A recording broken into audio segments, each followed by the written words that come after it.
চিরদিনই তুমি যে আমার আগামী পর্বের রিভিউ। আগামী পর্বে যা ঘটতে পারে তার একটি কাল্পনিক স্ক্রিপ্ট আকার রিভিউ। দৃশ্য ১। উদযাপনের পর নীরবতা ও দূরত্ব। স্থান আর্যর ভাড়া করা রিসর্ট। সাজানো কক্ষ। সময় পরের দিন সকাল। সফলতার আনন্দ এবং জমকালো উদযাপনের রেশ এখনও কাটেনি। অপর্ণা, যে সদ্য ফার্স্ট হওয়া ছাত্রী, বিছানায় চুপচাপ বসে আছে। তার মুখে সাফল্যের হাসি নেই, বরং এক চাপা অভিমান ও বিষাদের মেঘ। আর্য, অপর্ণার শিক্ষক ও প্রেমিক, তাকে চা এগিয়ে দেয়। আর্যের চোখে রাজ্যের আনন্দ, অপর্ণাকে এত বড় সারপ্রাইজ দিতে পারার তৃপ্তি, কিন্তু সে অপর্ণার নীরবতা লক্ষ্য করে। আর্য স্নেহ ভরে, কি হলো অপর্ণা, এখনও এত মন খারাপ কেন? কাল তো সমস্ত টেনশন শেষ হয়ে গেল। তুমি প্রমাণ করে দিলে তুমি শুধু আমার জীবনের ফার্স্ট নও, তুমি সবার সেরা। অপর্ণার কাঁধে হাত রাখতে যায়। অপর্ণা হঠাৎ সরে গিয়ে মৃদু কিন্তু দৃঢ় কণ্ঠে, কেন, কি প্রমাণ করলাম আমি? আর্য স্যার, আপনি কি ভাবেন না যে আমার এই সাফল্যের পেছনেও আপনার কোনো একটা চাল আছে? আর্য হতপাক হয়ে, চাল? কি বলছো তুমি? অপর্ণা তীব্র হয়ে, হ্যাঁ, আমার মন ভাঙার গল্পটা তো কাল রাতের নয়, অনেক দিনের। কাল রাতে যখন আমি ভয়ে ঘুমোতে পারছিলাম না, তখন আপনি শুধু আমাকে সাহস দিচ্ছিলেন, নাকি অন্য কোনো সত্য লুকিয়ে রাখছিলেন? দৃশ্য ২। অভিযোগের তীর। স্থান রিসর্টের বালকনি। অপর্ণা বালকনিতে চলে যায়, আর্য তার পিছু নেয়। সে বুঝতে পারে অপর্ণা কালকের কোনো ঘটনার জন্য নয়, অন্য কোনো গভীর কারণে কষ্ট পাচ্ছে। আর্য, আমি তোমার কাছে কোনো কিছু লুকাইনি। প্লিজ পরিষ্কার করে বলো, তুমি কেন এমন ব্যবহার করছো? তুমি জানো তোমার এই জয় আমার কাছে কতটা মূল্যবান? অপর্ণা ফিরে দাঁড়িয়ে, মূল্যবান? যার জীবনে এত বড় একটা সত্য গোপন আছে, সে ভালোবাসার দাম কি বুঝবে? আমার কাছে আপনার ভালোবাসাটাকেই আজ একটা সারপ্রাইজ বলে মনে হচ্ছে, একটা মিথ্যার মোড়কে ঢাকা সারপ্রাইজ। আর্য অস্বীকার করে, কিসের সত্যের কথা বলছো তুমি? অপর্ণার নিচু স্বরে, ভালোবাসা ও বিশ্বাসের পরীক্ষায় আমি আপনাকে ফার্স্ট দেব না স্যার। আর্য স্যার, আপনি আমাকে পথা দিয়েও কেন আপনার চিরন্তন সত্য থেকে দূরে সরিয়ে রাখলেন? সেই ছোট্ট মেয়েটাকেই যাকে আমি আপনার ফ্ল্যাশব্যাকে দেখেছিলাম। দৃশ্য ৩। ঈর্ষার অনল। স্থান আর্যর বাড়ি, রান্নাঘর। আর্যের ছোট ভাই ও তার স্ত্রী মানসী, যারা অপর্ণার সাফল্যে খুশি হয়নি, সকালে জলখাবার তৈরি করছে। মানসীর চোখে মুখে হিংসা স্পষ্ট। মানসী নিজের স্বামীকে, দেখো কপাল, একটা সামান্য কলেজের রেজাল্ট, আর তার জন্য যেন মহারাজা মহারানীর রাজ্যাভিষেক হলো।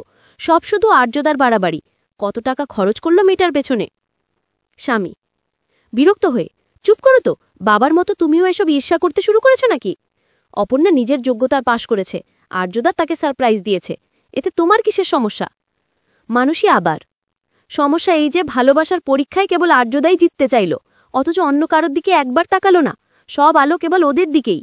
সে মনে মনে ভাবে, এই সারপ্রাইজের আড়ালে আর্যর যে সত্য লুকিয়ে আছে, সেটা যদি ফাঁস করে দেওয়া যায়। দৃশ্য ৪। মীনা ম্যাডামের দহন। স্থান মীনা ম্যাডামের ফ্ল্যাটে। মীনা ম্যাডাম টিভিতে অপর্ণা ও আর্যের সংবর্ধনার ভিডিও ক্লিপ দেখছেন। সাংবাদিকরা তাদের ঘিরে ধরেছে। তিনি ঈর্ষা ও কষ্টে ছটফট করছেন। মীনা টিভি স্ক্রিনের দিকে তাকিয়ে বিড়বিড় করে, অপর্ণা, তুমি আমার সব কেড়ে নিলে। যে মানুষটাকে জোর করে হলেও আমি পেতে চেয়েছিলাম, আজ সেই মানুষটা তোমার পায়ে লাল গালিচা বিছিয়ে দিয়েছে। আর্য, তুমি কি সত্যি আমার ভালোবাসার মূল্য দিতে পারলে না? তিনি হঠাৎ ফোন তুলে নেন, কারো সাথে কথা বলেন, তার কণ্ঠে প্রতিশোধের সুর। হ্যালো, শুনুন, আর্য স্যারের অতীতের যে কাগজগুলো আপনি এনেছিলেন, সেগুলো কি সব তৈরি আছে? হ্যাঁ, আমি চাই এই আনন্দ বেশি দিন স্থায়ী না হোক। অপেক্ষা করুন, এবার আমি দেখাবো ভালোবাসা শুধু আগলে রাখার নাম নয়। দৃশ্য ৫। অপর্ণার বাবার উপলব্ধি। স্থান রিসর্টের একটি বসার জায়গা। অপর্ণার বাবা, যিনি কাল রাতে আর্যকে প্রথমবার স্যার না ডেকে বাবাজি বলে সম্বোধন করেছেন, তিনি অপর্ণাকে একাকী দেখতে পান এবং তার কাছে আসেন। বাবা, কিরে বা, মনটা এখনো ভার কেন?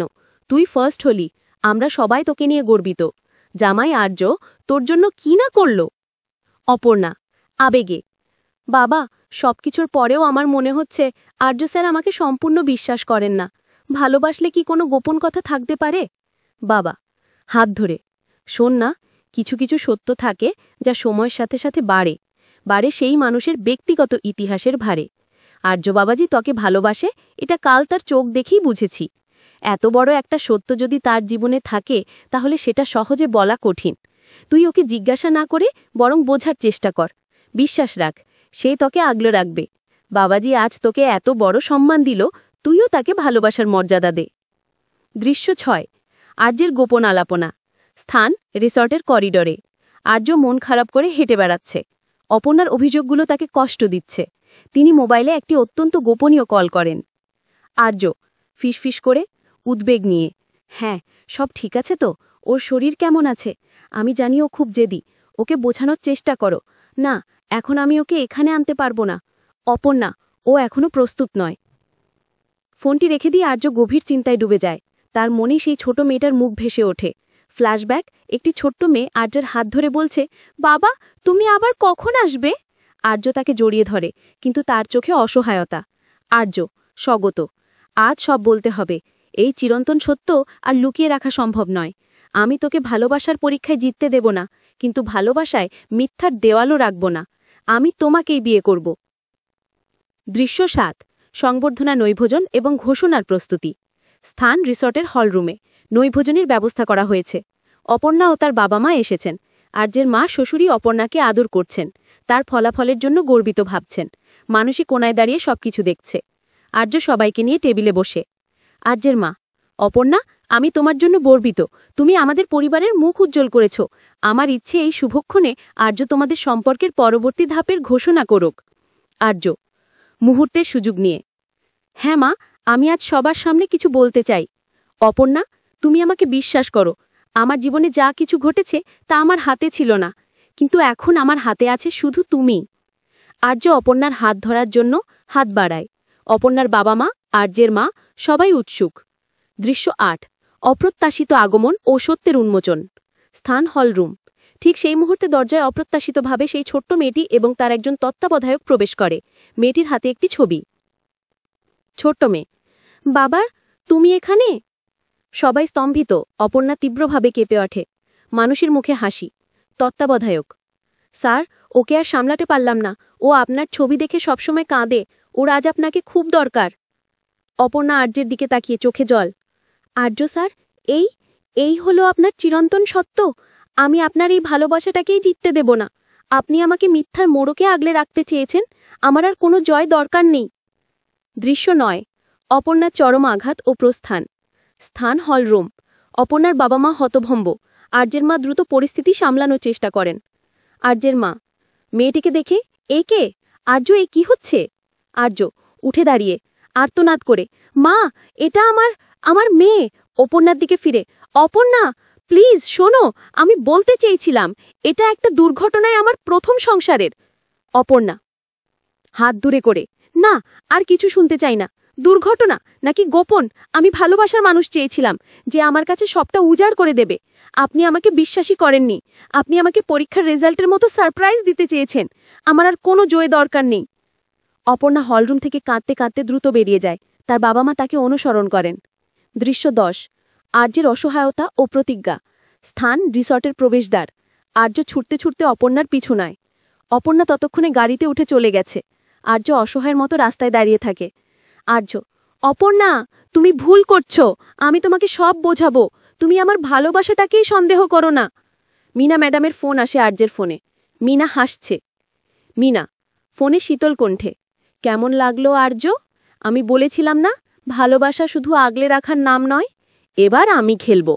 তোমার জীবনে সত্যের যে কালো ছায়া, তা আমি সরিয়ে দেব না। আর্য ফোন কেটে দিয়ে দৃঢ় প্রতিজ্ঞা নিয়ে, আমি তোমাকে হারাবো না অপর্ণা। তুমি আমার জীবনের চিরদিনের। আমি প্রমাণ করে দেব যে এই সত্যটা তোমার আর আমার ভালোবাসার মধ্যে কোনো দেয়াল নয়। আমি তোমাকেই বিয়ে করব। পরবর্তী পর্বের জন্য অপেক্ষা।